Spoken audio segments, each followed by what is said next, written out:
Hello, everyone. Welcome back to the Clap podcast. I am really excited to introduce my special interview this week. I'm joined by Craig Wedren and Anna Waronker, who are the remarkable composers behind the TV show Yellowjackets.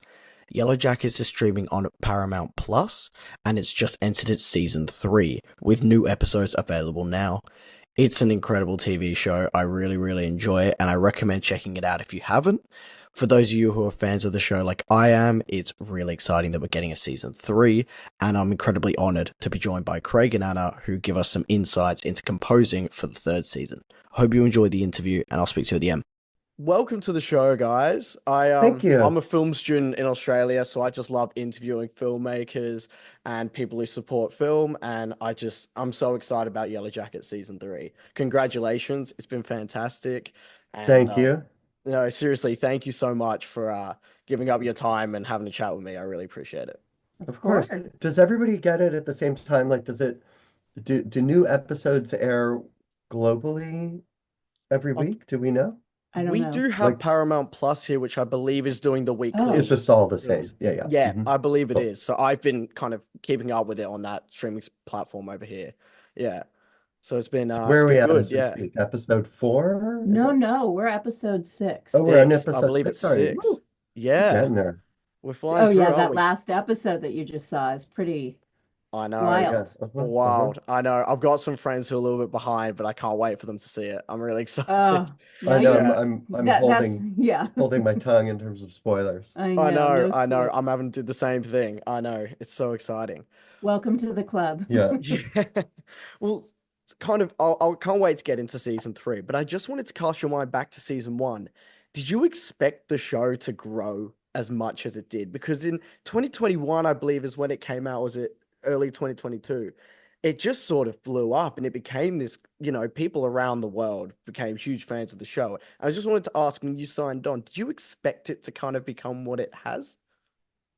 I think we've both been at this long enough that we're clueless as to what things hit when and why. Yeah, We loved it and thought it was really special with an extraordinarily special cast and vision.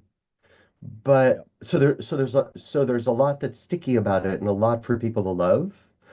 But I don't know. you never know. Yeah, we've just Mm. been There's certain there. things where it's like, oh, of course that's gonna go and everyone's gonna love it, and it doesn't. And then there are times when it's like you would think there was no chance. This one, I definitely know, I remember that we loved it, but we weren't sure if everyone else could handle it because it's such a ride. It's so intense, and when it's weird, it gets really weird, and um, it's it's every genre, Yeah, it's a big gumbo. yeah, And again, which there's a lot to love, but it takes risks, and that's yeah, one of the things that we loved about it. And I think we've both been involved in so many projects, including our old bands, where we thought like, this is really unique stuff. People are gonna love it. And yeah. Mm. then it's And sort then of there, it's like, oh, I like your crickets. old stuff. Yeah, totally. Yeah, Yeah. no, and that was definitely we fell in love with the project because of how creative the creative team is and how much they wanted us to push boundaries. And it was so fun because we just got to play and play and play. Yeah. But, our senses were kind of like, oh no, we're gonna go, the more fun we get to have, more bleak the outcome could be. Mm. But that didn't happen, No, thankfully, no, Right. shockingly. and so frequently on shows, um, you try out all your favorite fun new ideas, and at the producer's behest, initially, they're like, Right. "Go for it, have fun, get wild, be crazy," and then you do, and they're like, "Maybe not that crazy," Hmm. but Yellow Jackets is the opposite. Like Mm. whatever we did, they would ask us to sort of double and triple down on our wildest ideas. So it's a dream. It's a dream. It's a pretty dreamy experience. Hmm. I love Hard that. work. Yeah. Yeah, very hard. Yeah. I could imagine. I I'm just sort of curious because a lot of my audiences are sort of aspiring filmmakers, a lot of film students and things like me. And I was wondering, what stage for a TV show do you guys jump on board? So they say we're going to do a new season. Are you receiving the script and then you sort of go away and you start developing these ideas, or are you in more of the post-production stage of development? Where do you guys kind of come in and start working your magic? It really depends on the project. Hmm. Mm, With this one, they had already done a pilot episode that our friend Theodore Shapiro had scored. yep, And it was a couple years between the pilot being completed and the show getting picked up for series, by which point Teddy wasn't available. So we got the job, which was great because it's very all in the family. And we collaborate on lots of stuff, have collaborated on lots of stuff over the years. So we weren't privy to those sort of like that kind of initial sketch process, which usually happens where you get invited onto a project, maybe you read a script, maybe there's a rough cut or something to watch, and then you just start playing and trying out ideas. yep, With this one, there was already sort of an established tone that we were able then to take and really run with. Hmm. Um, but with other shows, it's very, very early on, and you're sort of in it from the beginning. That said, our particular job is really the kind of l- last thing, except for the mix, the like audio mix that happens, yep, right? It's been written, it's been shot, it's been edited or mostly edited before we start doing our bit. yep, And so, even if we're on the scripts email thread receiving scripts, it's still we're writing to picture, right? yep, So we'll have what's called a spotting session where we watch the picture edit in whatever state it's in, usually pretty close to finish. And we'll talk about what the music needs and then just get right to it. So almost everything's really been done by the time we get into the music Yeah, portion. yeah. I mean, they do send us scripts, and we kind of specifically do not read them, just right, because with this show, it's pretty amazing to see it mm, unfold. And sometimes the last two, I can't remember. I think season one was out of order, but two and three were in order. So we were able to see the majority of the season before actually committing any music to it, and which is really right, helpful because we build a lot of arcs musically yep. for the episodes and season in general. So I mean, it's great when that can happen, but then there's also a bit of a pile up toward the end when everything is finishing. Yeah. Although it was fun with season three because we, especially in the back half of the season, mixes started coming closer together, and there was just a lot more music to make. It had this Yellowjackets, as opposed to other TV shows, has this sort of cumulative, almost exponential effect where they're like building stories and relationships on top of stories and relationships. Mhm. And so musically, it kind of does the same thing. So we had a lot of music to make in not a ton of time, particularly in the final five episodes of the season. Yep. And so we were starting to work toward the end on multiple episodes at once and treating it a little bit more like a kind of epic movie Right. rather than a single episodic, a series of TV episodes, which was fun. Yeah. Interesting. Oh, I, Hmm. I totally see how that could be the case. So with your process then, when you're working together, the music in Yellow Jackets really is a character in the show. It's Yeah. Thank you. there in the right moments, and then you take it away when we're sitting with those characters. And so I wanted to know when you're developing the score, are there themes with the characters? Because you're also looking at time jumps and time periods. So how do you sort of break down all those different elements when you're first discussing, developing that music? Well, it's a big part of our conversation all the time. Mm, Keeping everything, it requires a lot of memory and also organization because there are so many characters, there are so many storylines. There's the present day, which has a different tone than the wilderness. And then as the characters have developed throughout the seasons, those two things start to overlap with one another. mm, And then different relationships evolve between different characters, or, some character that was more in the background is now more in the foreground. It's a lot of work to mm. keep all of that together in our brains so we can at least remember, still be able to feel what works, and also know where all the files are to access Yeah, them. yeah, it's a And Yeah, constant constant. organization conversation that we're having, and sure. which we understand we will never catch up because the show, sort of like we were saying, continues to sort of um, morph and mutate exponentially. So it's fun. It's a lot of keeping track and um, on the spot decision making.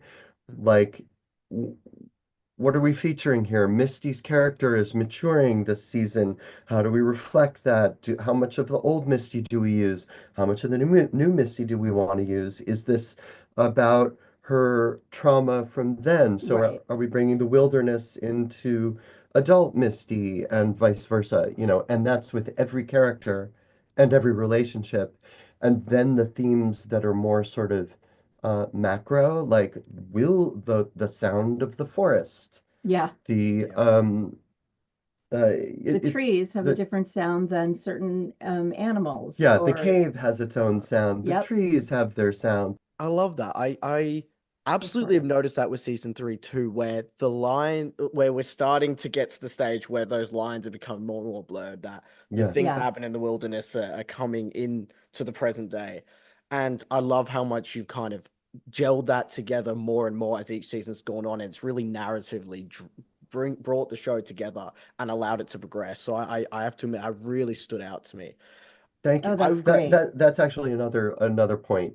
Is there's the storytelling is so dense Yes. and Mm, so fast and furious a lot of the time that we try and be very, very mindful and specific about um, almost slowing things down for the viewer. So it's like, this is Yeah. Shauna, be with Shauna right now. yeah, We just switched to Lottie. Now we're with Lottie. So even if you're not conscious of it, we're We um are. we're doing a little bit of, musical Sherpa-ing. Yeah. yeah, Yeah, for sure. yeah, definitely. My friends love the theme to this show, and I just had to I couldn't go through this interview without bringing it up. There was one question I really had about it because it's a beautiful theme tune, and it's one of those things. And now with TV shows on streaming, there's that dreaded skip intro button, and I wanted to ask you guys, as someone who develops the theme tunes and that that thing that hooks the people into the show. Is that something you're kind of fighting with when you're developing it? Are you like, look, we're gonna make something that's so iconic that people are excited to listen to when they press play on the new Yeah, week that they want to yes. I stay? mean, speaking for myself, I definitely was thinking that. It's like, well, we're making a theme song, and theme songs are more popular now than they were when we first started working on Yellowjackets. Yeah, they had taken a big hiatus Yeah, from theme songs. and theme Right. songs were always, I think, we're 70s and 80s kids, Mm. right? So we grew up with theme songs. Yeah. Like we had Yeah. albums of theme Yes, songs. we sure did. And Mm. so it's always an honor and a treat and a challenge to be invited to write a theme song, because especially now you're competing for attention, you're competing for time, and there's the dread skip button. So Mm. we definitely knew we wanted to make something like the Twin Peaks theme or something like that, Yep. where um, it, when you watch it and when you listen to it, it's like it transitions you into the world of, and so you're excited to sit through the whole thing. And that it's just hopefully that it's a good song that rocks that you would just want to put on a playlist and therefore listen to when you watch Yellowjackets. However, with our experience, we just assumed everyone would skip the Right. intro. Oh, really? So, Yeah. I mean, hearing that people really don't is, Mm. I mean, it's a massive Yeah, compliment. yeah, I it's have really nice. friends who watch it and they specifically watch it. They watch the end credits, they clap.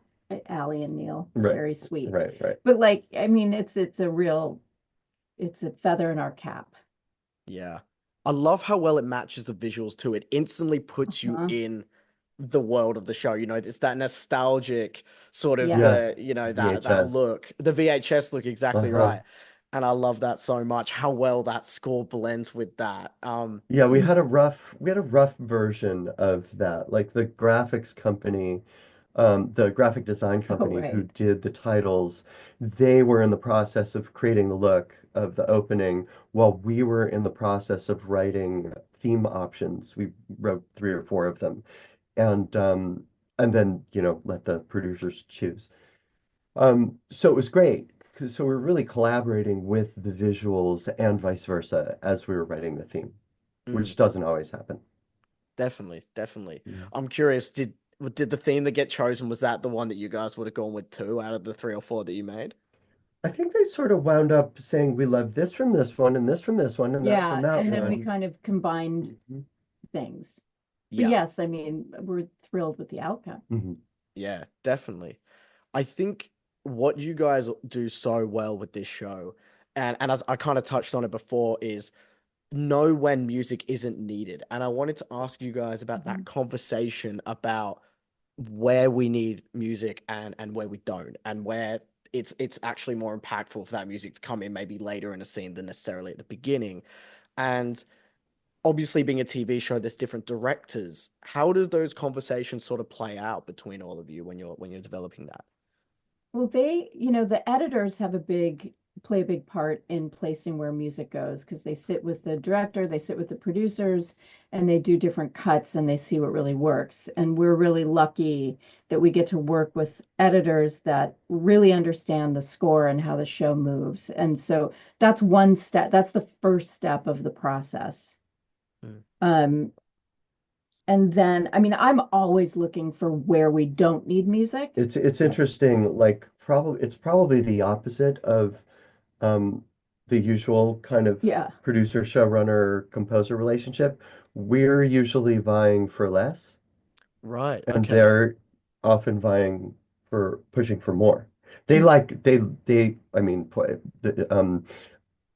what can I say? They got great taste. They love our score. It's a Yeah. Um, very nice marriage. yeah, it's a good marriage. I love that. Um, but it's dense. Yeah, it's really dense and you'll see as the rest of season 3 plays out because it gets wild and so good. I can't hype it enough. But the amount of music kind of builds up as well and in the final episode Yeah, it's like 40 minutes of it's a I kept saying oh this is just a rock opera. yeah. Yeah. Because there's score basically throughout, and then a song that we wrote that kind of plays throughout. There's so much music, and we literally did a pass of the cut where we were like, where can we take stuff out? Right. Okay. Like, Even where even if can it's we just a just have breath. some space, Uh-huh. just Mhm. for a second, because it's constant. Although there's also something to be said, especially when, with the sound of the forest, the sound of the Yes, cave, that yes, there's so much blurring of the line between sound effects and score and song that it becomes more of like a sound environment after a while. yeah. Our Yeah. sound designer is very committed to what he does and Yeah. has tons of things going on that you'd never even know. Hmm. And so we Mhm. try to work with him when the music needs to kind of get in there with the sound of the forest, let's say, or the cave. And just I would say my tastes in particular musically, I've just never made much of a distinction between, say, like musique concrete, which is just like field recordings, and a pop song. So and this is the perfect show to treat everything as music, anything as Yeah. music. It's kind of that Yeah. John Cage definition of music. And so not in so much a conscious or hopefully pretentious way, but just in a very natural way, we're able to explore all of it under the banner of score, Yeah. Yeah. even though it wouldn't necessarily sound musical to some ears, certain elements. Sure. Yeah. Yeah. There's one part of the score that really stands out to me, and that is actually your use of vocals. And I wanted to Mhm. ask about finding the right voice for this mysterious kind of, there's elements of horror in there. As you kind of said, it's lots of different genres. When you were finding the vocals and playing with that, how did that work? I'm just kind of curious because it really stands out and adds this such dramatic tension within the Thank show. you. Thank you. Initially, Theodore Shapiro, when he scored the pilot, brought on a brilliant vocalist and composer named Caroline Shaw and they just had a vocal session. He's recorded her doing her ululations. And so a lot of the pilot score was very female vocal driven. Anna is a fantastic singer, So is Craig. and I'm a singer too, and I often use like the higher parts of my voice, Mhm. Mm. We can't, falsetto. sometimes we cannot tell the difference between our Between me voice. and you and Yeah. Caroline, like there's Right. so many vocals at this point. Then we had another session with Caroline for season two, and then we're constantly just grabbing the microphone and Yes, being like, it's a constant. yeah, and being like, Anna, scream, and she'll scream. Yeah, it's like do a whole bunch of screaming, or let's do a whole choral piece. Yeah. And then in the before season three, I got a new assistant, um, Oh, yes, who's Simone. who's also just an unbelievable singer. So we have all these voices, and it's so rare, that anybody knows that because so often you either get hired for a scoring job, which is people think of in kind of limited one-dimensional underscore instrumental terms, Which is also Right. fun. which is also fun, or you get hired to like do a song which has vocals. Sure. But with this, again, it's all one creature. And so we really just keep developing and kind of exploring the edges of what vocal music can be Yeah, for these characters and yeah, for this show. Like from the traditional, almost like, Coach Ben this season has almost Gregorian or yeah, like, or monk like chant music. yes. Yeah. And then and then the wilderness and nature has increasingly, Yeah, it's made its way into the score. yeah, well, but It's got a of character. the frogs, and Yes. the Oh, original vocals that you did when Anna had COVID over the summer. We had to develop some basic stuff for it really came in handy it was actually incredible. The because it was just like, shrieking "Raw." Really? and it was, growling. yes.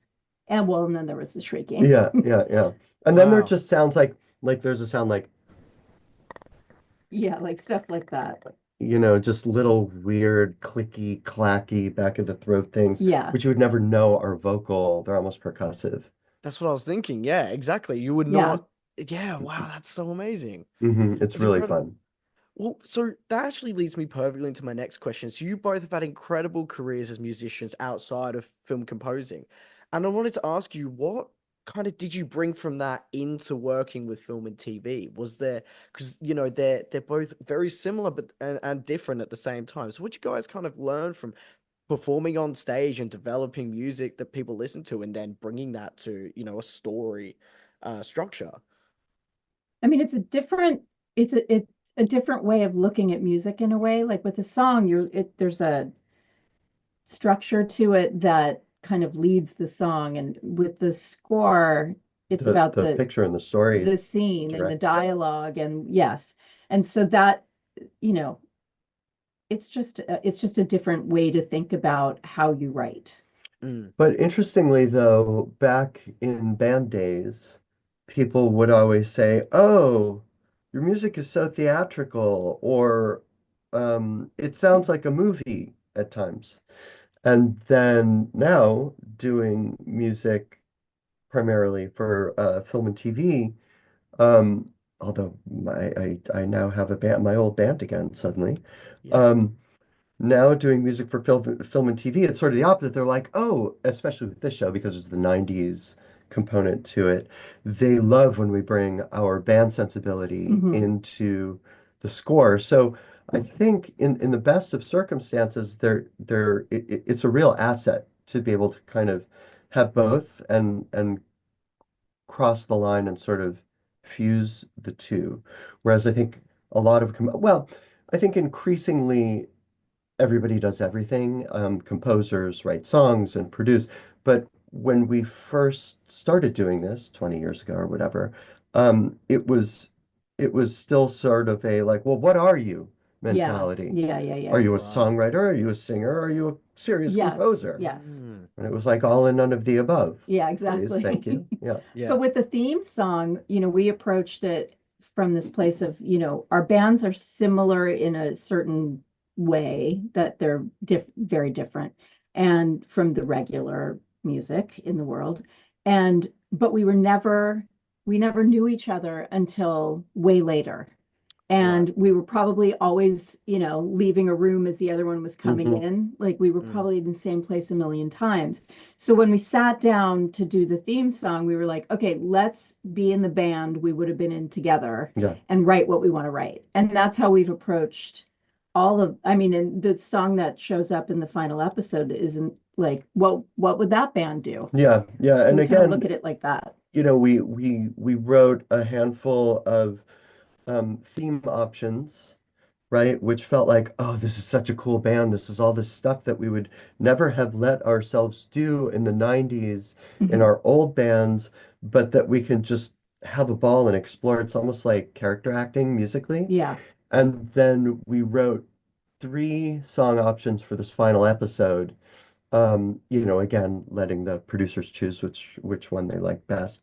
And it was like, oh, well, the band hasn't really put out a record in a couple of years. What does she sound like now? So Mm. it's pretty fun. It's fantasy work. Yeah. Yes. Oh, I love that. I love that. Hmm. Well, I'll get you out of here on this one. I've recently watched the John Williams documentary, and there was a quote that Hmm. stood out to me. And when I interview composers, I love to ask this question. And with this quote, John Williams once said that music is enough for a lifetime, but a lifetime is not enough for music. And I just wanted to ask what that quote sort of means to you guys as musicians, and all those things. As you said, composers, singers. What does that kind of mean to you? Hearing someone like that say that. I mean, for me, what that makes me think is music is this like we're finite. Vibration and creativity is forever, right? We're just like momentary little um, conductors or conduits of this sort of, I picture this like band, like a in like an like a layer of sound that is always potential, and we just organize it in ways that make sense while we're alive to dance or sing or tell a story. Um, but it's the potentiality of music is forever, and we may not be. I wrote a song about this. I was at my old bandmate's father's memorial, and he was a musician. And so they played a song that he sang. And it was this very, very intimate vocal. And you could literally, it felt like he was right in front of you.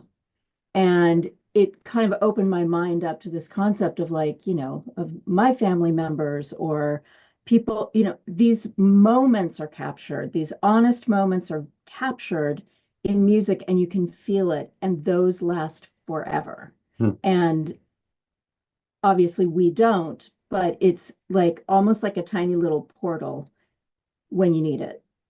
Yeah. That's cool. That also makes me think, of the idea that like we we live forever through our children and through our creations, through the things we make, which we leave there. Yeah. And music is I do think that like the sort of obsession to constantly be creating and making music is some sort of like the best one of the best possible applications of like the denial of death, Right. you know? Yeah. Yeah. Mm.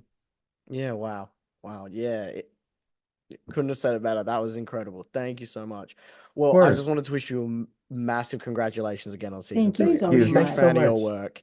I really appreciate you taking the time, and I hope I get to speak to you again soon. Thank you so much, and I Yeah, can't Yes. yeah, wait we to do see the rest too. of the season. Oh, Very no, Thank you you. excited. cannot. You've hyped You it Okay, need up. go I to you back. can't need to go wait. get some you need to get some Yeah, go sleep. back to bed, you lucky Yeah. fellow. All good. No, I appreciate your time. Thank you so Of much. course. All right, Take You're the care. thank best. you. Thank you so Bye. Bye. much. Cheers. I just wanted to wish a massive thank you to Craig and Anna for joining the show. And of course, thank you to White Bear as well for setting up the interview. I've got some great interviews coming up in the next few weeks that I think you're all going to be really excited about. Thank you again to Craig and Anna. What a phenomenal time with them. And I'll see you on the next one.